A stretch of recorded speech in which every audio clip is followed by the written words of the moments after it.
Hello, I'm Mike McGrath from Panduit, and I'm here to introduce our award-winning OptiCam tool. So we're here at the Fall Bixie event, and we wanted to share our newest product, and it's made to terminate OptiCam connectors. And what's unique about this tool is it allows the user to not only understand that they've terminated the connector correctly, but it also delivers a calculated insertion loss. So the installer is confident that he has done the job correctly and he will not have to return to that job site to do any rework. I'm here with George Einters, our application engineer, who's going to help us demonstrate the tool. The tool is very simple. It has a screen that provides a three-step process that walks you through the termination of a connector. It's as easy as load the connector, insert the fiber, and cam and test. George is going to take us through the step-by-step directions to load, starting with load the connector into the tool.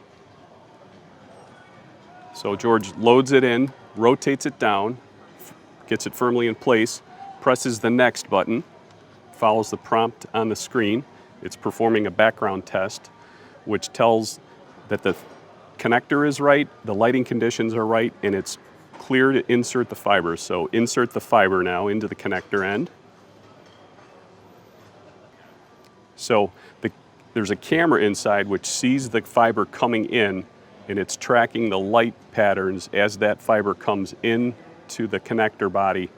And when it's in the proper position, it will signal, as it is right now, cam and test. So George is going to rotate that connector down, and he's going to press the black button for the test.